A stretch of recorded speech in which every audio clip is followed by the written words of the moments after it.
The champagne glass trembles in Jasmine's hand, catching fractured rainbows from the $20,000 crystal chandelier overhead. The jazz quartet has gone silent. 50 of the East Coast's elite women in Chanel, men in bespoke Tom Ford have stopped mid-conversation, their eyes fixed on the massive projection screen that has just flickered to life behind my sister. She stands on the raised platform in our parents' living room, her Vera Wang gown gleaming like freshly fallen snow, that 5-carat diamond engagement ring catching the light as she gestures toward the dark corner where I'm stationed at the audio console. "Thank you to my poor sister Jordan," she says, her voice dripping with practiced sympathy, "who always accepts living in the shadows so I can shine." The room erupts in polite laughter. I see my mother's satisfied smile. My father, Lucas, nods approvingly from the front row. But Aidan Caldwell, tech billionaire, my sister's fiancé, the man who was supposed to seal her ascent into the stratosphere of wealth, doesn't laugh. He releases her hand like it's contaminated. He pulls out the iPad controlling the smart home system. His fingers move across the screen with the precision of a surgeon making an incision. "Interesting," he says, his voice cutting through the laughter like a scalpel through silk. "Let's see what the data says about who really owns this house." The projection screen behind Jasmine shifts. Her engagement photo slideshow vanishes, replaced by something else entirely. That is the moment my sister's life ends. Right at her own engagement party. But the fuse for this explosion wasn't lit in the ballroom. It was lit 4 months ago, not in a chandelier-filled hall, but in the dark. The road to this destruction was forged in the stifling mechanical heat of the converted storage closet that served as my office. The server racked like angry hornets, radiating waves of warmth that made sweat bead at my temples despite the October chill outside. On my dual monitors, the 3D CAD rendering of the glass house rotated slowly, all clean lines and impossible angles. A cliffside masterpiece, designed to make whoever lived there feel like they were floating above the Atlantic. The digital clock in the corner read 11:47 p.m. I had been there since 6 that morning. Through the security camera feed on my second monitor, the one I was not supposed to know about, I watched my sister Jasmine in the main office. The glass-walled, air-conditioned, light-flooded space that should have been mine. She was scrolling through wedding dress websites, her perfect manicure clicking against her smartphone screen. Every few minutes, she laughed at something, probably a text from one of her society friends. She hadn't opened AutoCAD once that day. My phone buzzed. A text from Jasmine. "Need you to revise the wedding invitation design. Aidan says the current font looks cheap. Fix it by morning." I stared at the message. The invitation I designed. During my lunch break, which she took credit for. I zoomed in on the glass railing detail in the blueprint, the one Aidan specifically asked about the month before. The one Jasmine waved off as boring technical stuff. I ran the horizontal load calculation for the 3rd time, adjusting the laminate thickness to exceed state building code requirements by 40%. Because when you were designing a home for someone else's children to grow up in, you didn't cut corners. Even if that someone was marrying your sister. Even if she was taking credit for every calculation you made. The closet door opened without warning. My father filled the doorframe, his 6'2" frame blocking out the hallway light. Lucas Price, president of Price & Co., still wearing his suit at midnight like he was auditioning for a corporate thriller. "Working late?" he asked, though it wasn't really a question. The glass railing calculations. "Good," Caldwell called earlier. "He's concerned about the timeline." He stepped into the cramped space, and suddenly there was no oxygen left. I reminded him that this firm has never missed a deadline. "Don't make me a liar, Jordan." The trap agreement sat between us like a landmine. Training repayment agreement provision. $50,000. I allegedly owed the company for professional development if I quit before 5 years were up. 5 years of working in this closet while Jasmine took credit for my designs.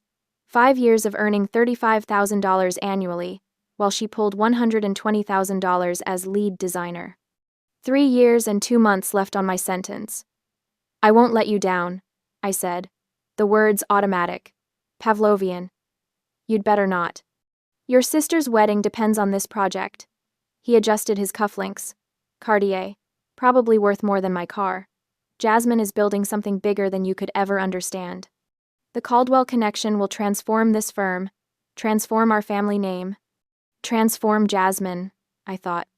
"The rest of us are just the scaffolding." He left without closing the door. I listened to his footsteps fade down the hallway, then returned to my screen. The glass house rotated silently, beautiful and perfect, and completely uncredited. My phone buzzed again. Another text from Jasmine. Also need you to call the caterer tomorrow. Aiden wants to add a sushi station. You know what he likes.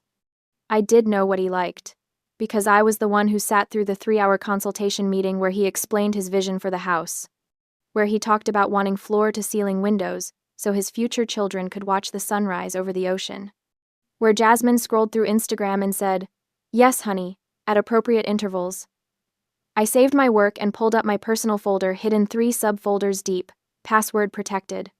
Inside were 73 completed architectural designs, houses I had created in stolen hours between assigned projects.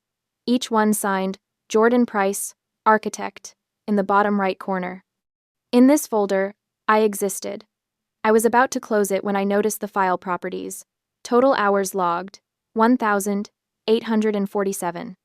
That was 1,847 hours of my life, spent building a career in secret, in a closet, while my sister built her throne in the glass office.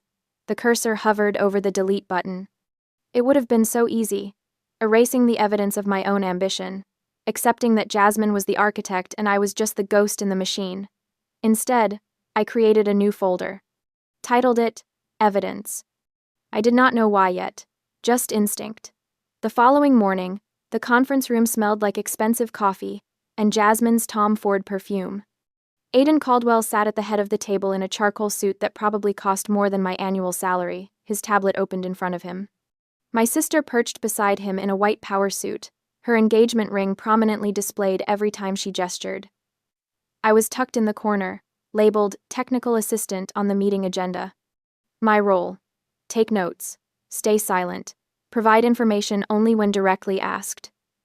I've been reviewing the structural plans, Aiden said, his finger tracing the glass railing on his tablet screen. This section, the cantilevered deck. Is this safe for small children? What's the horizontal load resistance required by state building code? Jasmine's smile didn't waver. Oh, honey, don't worry about the boring technical details. It looks romantic, and that's what matters. Trust me, I've spent months perfecting the aesthetic. I'm asking about engineering. Aiden's voice was patient, but I caught the edge underneath. What's the load rating? Jasmine's eyes flickered to me for a microsecond, a silent command, but her mouth kept moving. The glass is very strong, top of the line. Jordan handles all the numbers stuff. Disappointment flashed across Aiden's face. It was subtle, just a tightening around his eyes, but I saw it. I had been watching people be disappointed in me my entire life. I recognized the expression. I instinctively leaned forward, unable to watch the firm's reputation crumble. Actually, the railing uses triple laminated tempered glass rated for 500 pounds per linear foot, which exceeds the state requirement of 200 pounds by... Crack. Pain exploded in my shin. Lucas's shoe, slamming into my leg under the table with practiced precision. The kind of strike that didn't leave visible bruises, but sent a clear message. I swallowed the rest of my sentence. What Jordan means? My father said smoothly, his hand on my shoulder in a gesture that looked fatherly but felt like a vice, is that all technical specifications have been verified by our engineering consultant. We have full certification documentation available upon request. Aiden's gaze shifted between me and my father, calculating. I'd like to see those certifications. Email them by the end of day. Of course, Jasmine said brightly, already moving to the next topic. Now, about the master bathroom, I was thinking about Calicut marble. The meeting continued. I sat in silence, my shin throbbing, and typed notes I'd later transform into the certifications Aiden requested. Certifications Jasmine would send under her name. As we were leaving, Aiden stopped beside my chair. Jordan, right? I nodded, not trusting my voice. You know your building codes, he said it casually, but his eyes were sharp. Assessing. She's very thorough with the details, Lucas interjected, steering Aiden toward the door. That's why we keep her on the technical team. Everyone has their role. Aiden glanced back once before he left. I pretended to be absorbed in my laptop. That night, back in my closet office, I opened the evidence folder. Added a new file, meeting, notes, 10 15 txt. I typed. Aiden Caldwell asked about glass railing specifications. Jasmine couldn't answer. I provided technical data. Lucas kicked me to maintain silence. I stared at the words. I wondered what I was doing, who I was doing it for. Then I saved the file and returned to work on the glass house, making sure every calculation was perfect. Because even if no one would ever know I designed it, I would know. And I refused to let my sister's incompetence result in someone's child falling through a defective railing. My phone buzzed. Jasmine. Wedding emergency. Need you to call 3 florists and get quotes for peonies. Aiden loves peonies. Due tomorrow. I looked at the clock. 1:23 a.m. I picked up my phone and started making a list of florists to call in the morning. Because that was what ghosts did. We served. We did not speak. Not yet. Time blurred as the project deadline approached. The calendar on the wall mocked me, counting down the days until the deadline, until that night, 2 nights before the engagement party. The instant ramen cups formed a small graveyard around my keyboard, 4 empty ones. Testimony to meals eaten without leaving the closet. My forehead rested against the spacebar, and I was dimly aware that I had been asleep for maybe 20 minutes when the AutoCAD autosave ping jolted me awake. The clock read 2:17 a.m. My neck screamed in protest as I lifted my head. The door opened. Panic flooded my system. Lucas did random checks sometimes, making sure I wasn't wasting company time. I frantically minimized the wedding planner spreadsheet I was working on, unpaid labor for Jasmine, and pulled up the glass house blueprints. But it wasn't my father's cologne that filled the small space. It was something more expensive, more subtle. Aiden Caldwell stood in the doorway wearing a Stanford hoodie and jeans, holding an insulated high-end delivery bag from Matsuhisa. He looked confused, then shocked, then something else I couldn't quite read. Jordan? He looked around the closet, the server racks, the single fluorescent light, the complete absence of windows. What? Where's Jasmine? My mouth had forgotten how to form words. Aiden Caldwell was in my office. At 2 a.m., holding what looked like takeout from a restaurant where dinner for 2 cost $400. She's not here, I managed. But the system alert. He held up his phone, showing the smart home app. The office server activity triggered a notification. I thought. He trailed off, understanding dawning. I thought she was here working on our house. The "our house" hit different than it should have. Like he was already emotionally invested in the building that existed only in blueprints and my exhausted brain. He set the thermal bag down on the only clear corner of my desk, next to my $2 instant ramen cups. Sushi, he said absently, and truffle fries, kept warm in the insulated bag. The contrast was almost physically painful.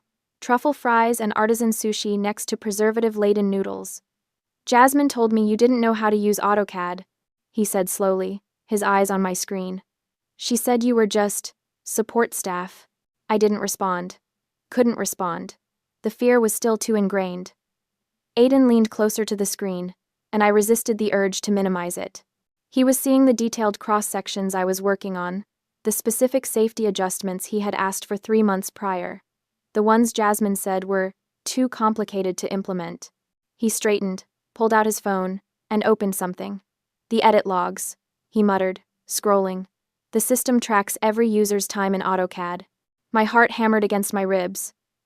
480 hours logged under your account on this project.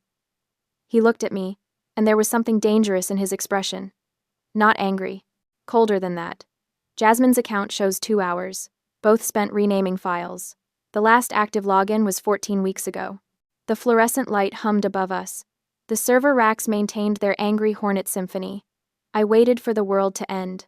Instead, Aiden sat down on the floor, just dropped into a cross-legged position like this cramped closet was his meditation space.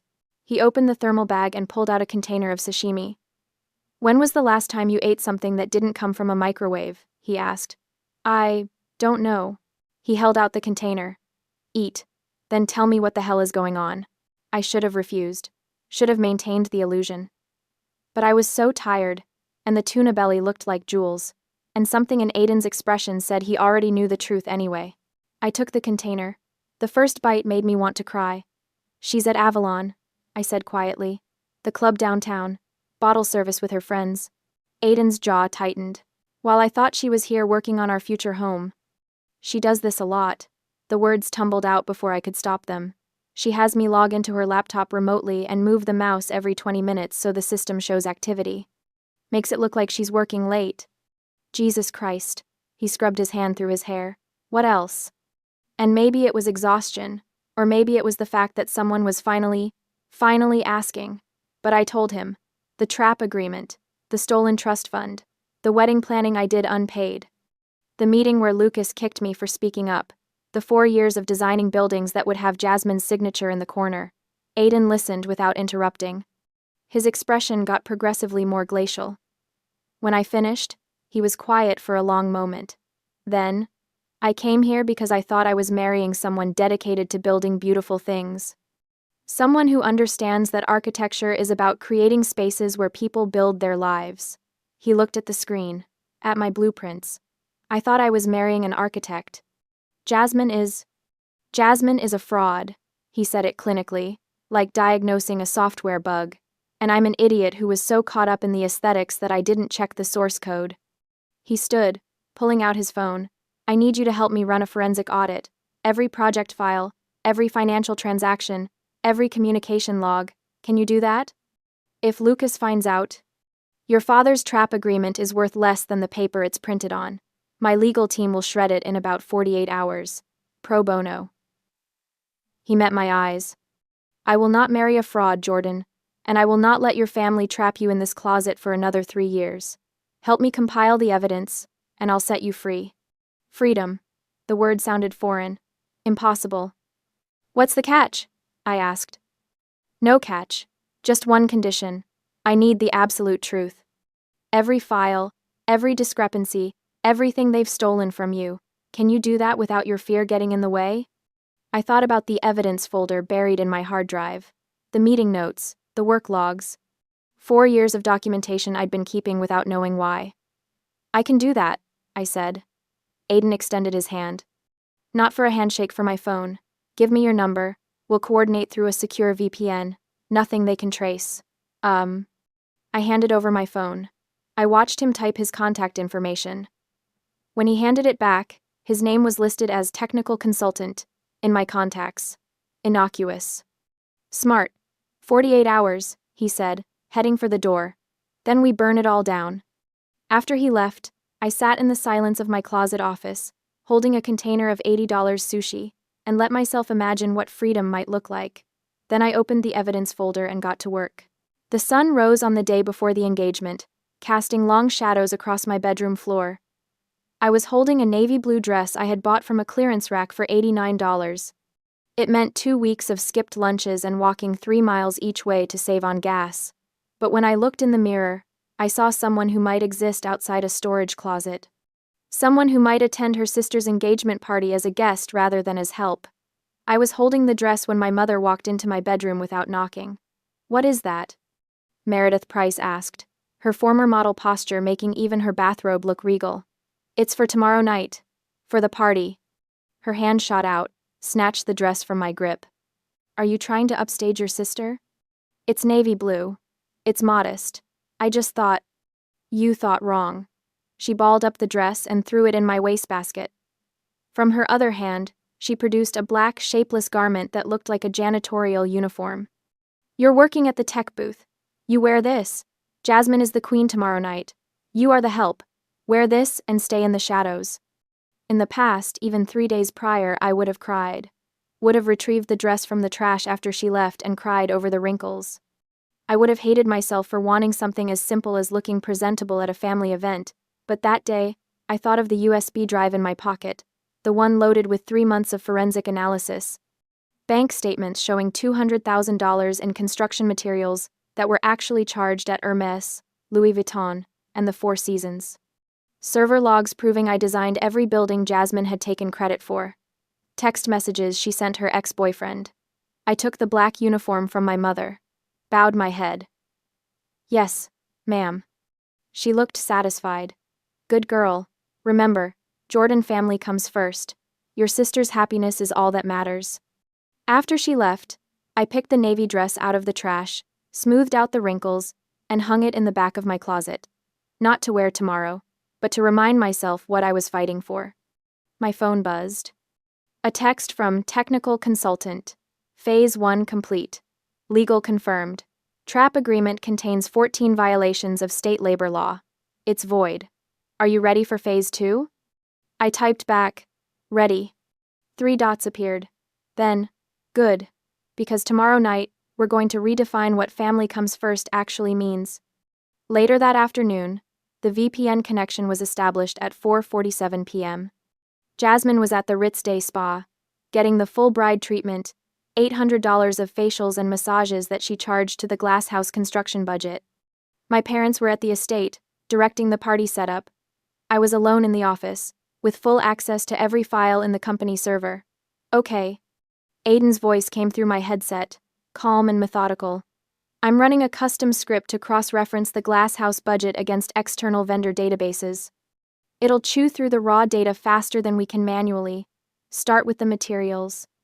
Running it now, I said, initiating the algorithm he sent over. The screen flickered as the script ran. 20%, 50%, 100%. A list of red flags populated the screen. It was a bloodbath. Jesus, Aiden breathed. She billed $15,000 for imported Italian tile on the same day she posted Instagram photos at Hermes buying bags. There's more. I highlighted the next cluster. The custom lighting fixtures line item? That's actually her bachelorette weekend in Monaco. How much? $35,000. Christ. He was quiet for a moment. She's not just lazy, Jordan, this is embezzlement. This is fraud. I pulled up the next file. And the next. Each one more damning than the last. Construction budgets pillaged for personal luxury. Client deposits diverted to private accounts. Materials quotes inflated by 300% with the difference pocketed. Why did you stay? Aiden asked suddenly. Why did you endure this? I looked at the blueprints on my second monitor. The glass house, rotating slowly. Because I love these buildings. And because I thought if I just worked hard enough, eventually they'd see me. Eventually, I'd earn their respect. That's not how it works with people like them. His voice was gentle but firm. They don't respect hard work. They exploit it. I know that now. Do you? Because tomorrow night, when this all comes out, they're going to say terrible things. They're going to call you ungrateful, disloyal, a traitor to the family. Are you prepared for that? I thought about my mother throwing my dress in the trash, my father's shoe connecting with my shin, Jasmine's text about making me work like a dog. Yes, I said. I'm prepared. Cree, I'm prepared. Good. Because we're not just exposing Jasmine tomorrow, we're going after all of them. Lucas signed off on those fraudulent invoices. Your mother witnessed the trap agreement. They're all complicit. I know? And you're okay with that? I closed my eyes. I saw myself at 22, freshly graduated, signing the trap agreement while my father smiled and called it, protecting the family business.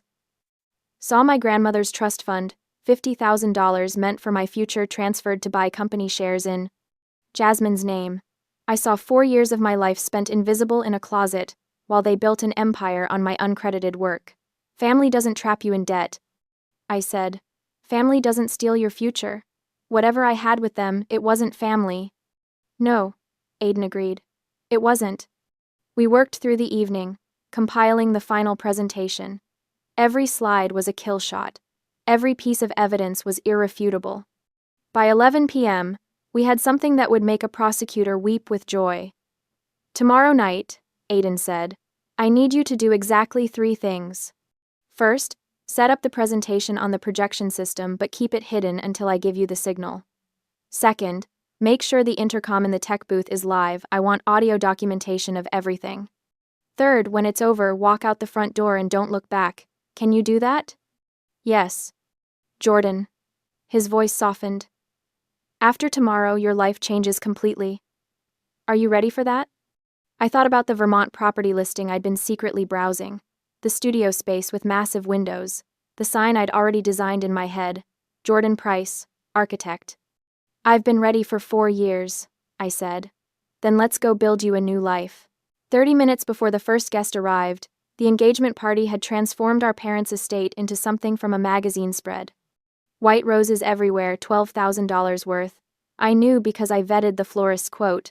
the $20,000 crystal chandelier throwing prismatic light across marble floors. 75 guests in designer labels worth more than my car's blue book value.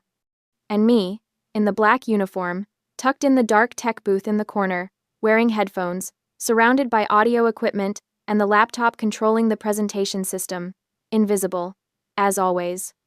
Through the booth's window, I watched Jasmine float through the crowd in her custom Vera Wang engagement dress. White silk, off-shoulder, the kind of dress that cost more than I earned in 6 months. The 5-carat diamond on her finger caught the light with every gesture. She was radiant, perfect, the picture of success. No one knew she was wearing a costume overwrought. I ran a final systems check. Microphones, live. Projection screen, ready. Presentation file, loaded and waiting. My hands were steady. I expected them to shake, but they didn't. 4 years of suppressed rage had a way of crystallizing into cold precision. The party was in full swing when the door to the tech booth flew open. Jasmine stormed in. Her face was twisted with irritation, a glimpse of the ugliness she usually hid so well. "There's feedback on the main microphone," she hissed. "Fix it." "I'm working on it." "Work faster. God, you're useless." She leaned against the doorframe, pulling out her phone. Then she seemed to remember something. Smiled. It wasn't a nice smile. "You know what's funny, Jordan? After tomorrow, after I'm Mrs. Caldwell, I'm going to fire you. Kick you out on the street with nothing." She examined her manicure. Casual cruelty made elegant. "But I'm keeping your trap contract. Daddy's transferring it to me as a wedding gift. You'll work as my personal assistant to pay off the debt. Or you'll go to jail for breach of contract.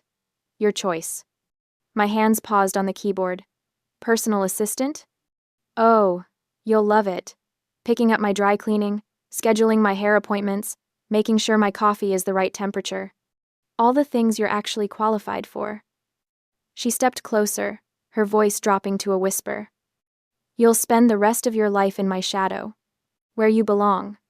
And if you ever try to speak up, ever try to claim credit for anything, I'll destroy you.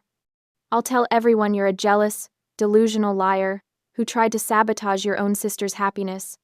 She was close enough now that I could smell her perfume, see the cruel satisfaction in her eyes. "You'll rot in that closet until I don't need you anymore. Then you'll rot somewhere worse. Because you're nothing, Jordan. You've always been nothing. And nothing is all you'll ever be." She didn't know 3 things. The intercom system was live. Every word was being recorded. Aiden was in the VIP lounge with an earpiece, hearing everything. And I stopped being afraid approximately 48 hours prior. I looked up at her, met her eyes directly for the first time in years. "Happy engagement, Jasmine. I hope you like my gift."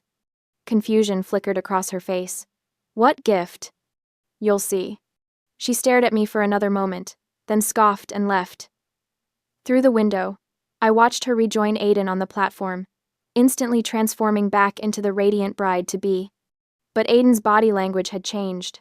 He stood a meter apart from her instead of close, didn't take her hand when she reached for his. His face was a mask of professional courtesy covering something arctic underneath. My phone buzzed. A text from technical consultant. "Heard every word. She's done.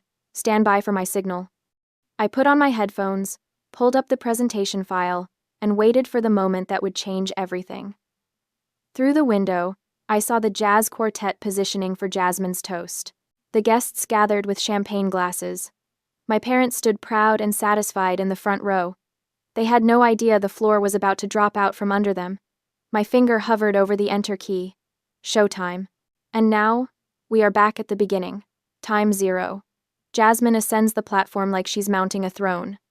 The chandelier above her creates a halo effect, angelic, ethereal, exactly the image she spent 29 years cultivating.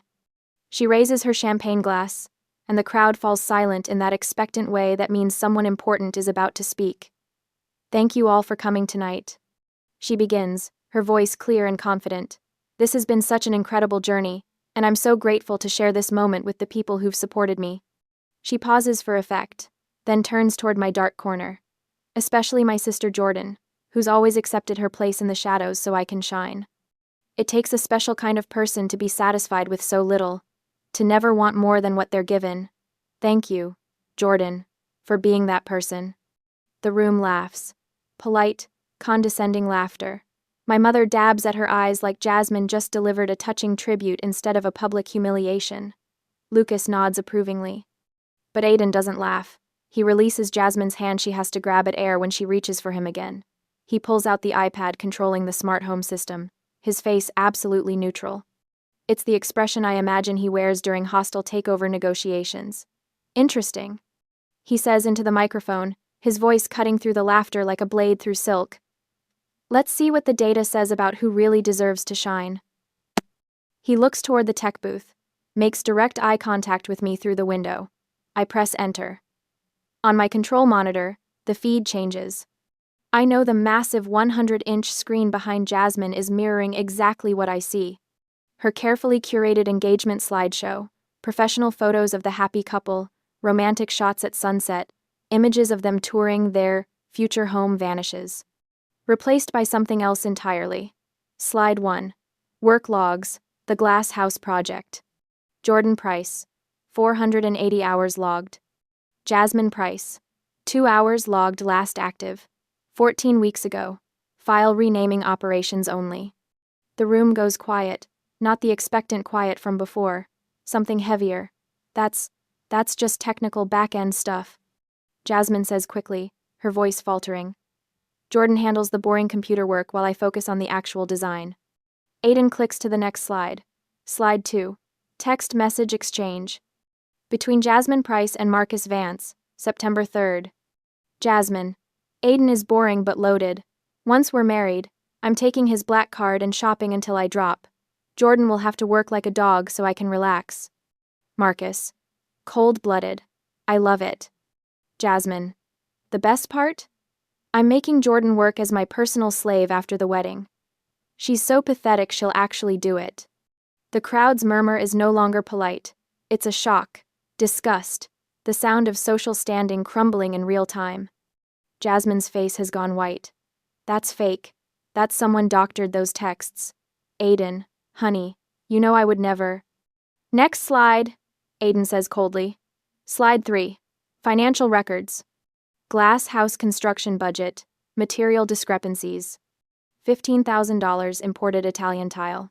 Actual. Hermes bags. September 15th. $35,000 custom lighting fixtures. Actual. Monaco bachelorette trip. October 2nd. $28,000 architectural consultation fees. Actual. 4 seasons. Spa packages. Multiple dates. $47,000 premium hardwood flooring. Actual. Cartier jewelry. August 30th. Total misappropriated funds. $200,000. The champagne glass slips from Jasmine's hand. It hits the marble floor and explodes into glittering shards. Do you like your gift, Jasmine? I think, watching the color drain from her face. It's custom made, just for you.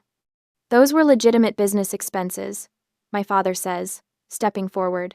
Lucas Price, president of Price & Co. Those charges were approved.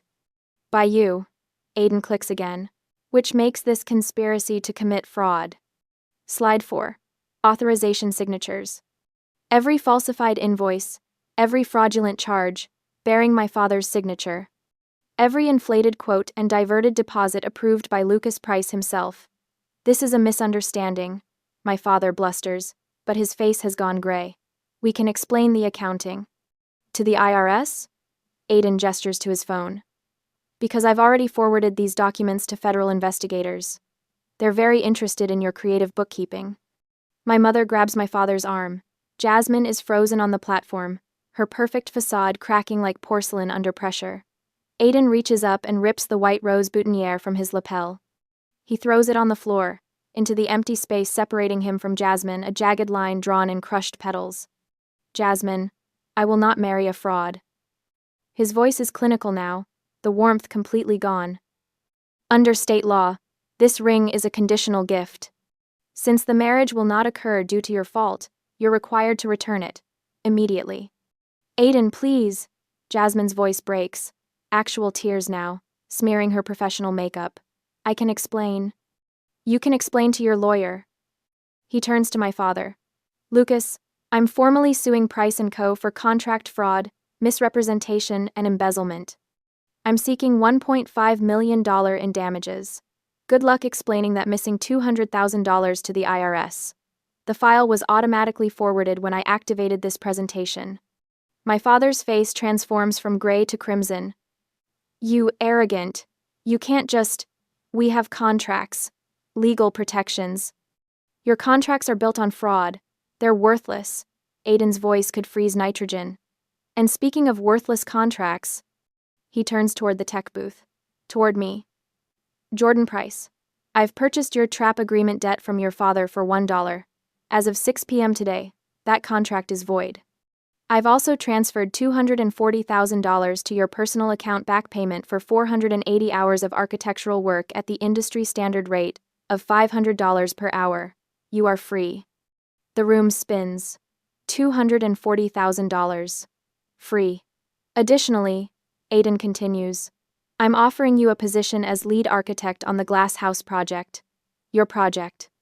Your design. Your name on the blueprints. 50% salary increase from what this firm was paying you, plus full benefits and creative control. I stand up in the tech booth. Remove my headphones with hands that have started shaking now, not from fear, but from something that feels like waking up after being in a coma for 4 years. Jordan, don't you dare. My mother hisses from across the room. Family comes first. You owe us. I owe you nothing. My voice sounds strange to my own ears. Stronger than I remember it. You stole my trust fund. You trapped me in debt. You erased my existence while profiting from my work. That's not family. That's exploitation. I walk out of the tech booth, not to the platform. To the front door. If you walk out that door, you're dead to us, Lucas snarls. You'll have nothing. No one. You're throwing away your family for my life, I say, which is more than you ever gave me. Jasmine makes one last desperate play. She drops to her knees, hands clasped, the 5-carat ring glittering. Jordan, please. We're sisters. I'm sorry, okay? I'm sorry. Don't do this. Don't destroy everything we've built. Everything I built, I correct quietly, which you stole. Goodbye, Jasmine. I open the front door. The October air hits my face cold and clean and free. Behind me, I hear my mother sobbing, my father shouting threats about lawsuits and consequences. Jasmine screams that I'm a traitor, that I'm nothing without them, but their voices get quieter with every step I take down the driveway. By the time I reach my car, I can barely hear them at all. 18 months later, the sunlight floods through floor-to-ceiling windows, turning my studio into something that feels more like a dream than a workspace.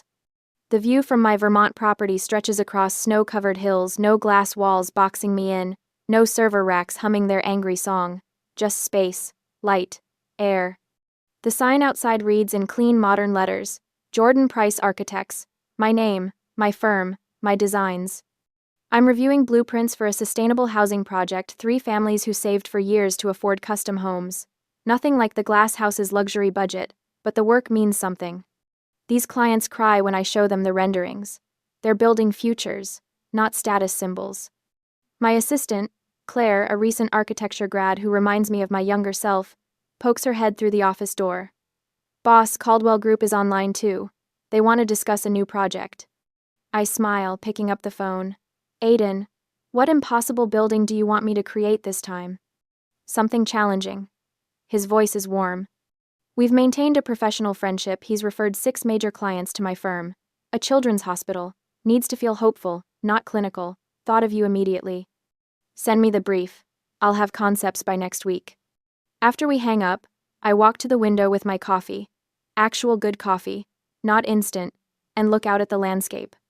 My phone buzzes with a news alert. Price & Co. declares bankruptcy following federal investigation. I don't click the article. I already know the story. The IRS audit uncovered years of fraud beyond just my family's schemes. Clients sued. The firm collapsed. My parents lost the estate to foreclosure last I heard. They're in a small apartment in a suburb they used to mock. Jasmine's story made the society pages for a while. The ring returned. The engagement was destroyed. Her name became synonymous with fraud in architecture circles. She's working retail now, according to a mutual acquaintance. A mall in New Jersey. living in the kind of cramped apartment she used to laugh at me for deserving. I don't feel triumphant about their downfall.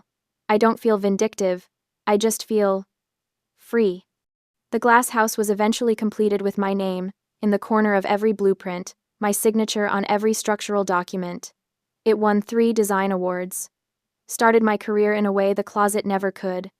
But the building I'm proudest of isn't the glass house. It's the studio I'm standing in. The one I designed for myself. Where every window placement, every angle of light, every inch of space represents a choice I made. Where I'm not hiding in shadows or stealing hours to exist. Where I'm finally, completely visible. Claire appears again, this time holding a portfolio. The Hartford couple is here for their final walkthrough meeting. Ready? Claire appears again. I gather my materials, sketches, renderings, material samples. All original work. All credited properly. All mine. Ready, I say. As I walk into the conference room, in my building, in my life, I catch my reflection in the glass. I'm wearing a navy blue dress, the one I pulled from the trash 18 months ago.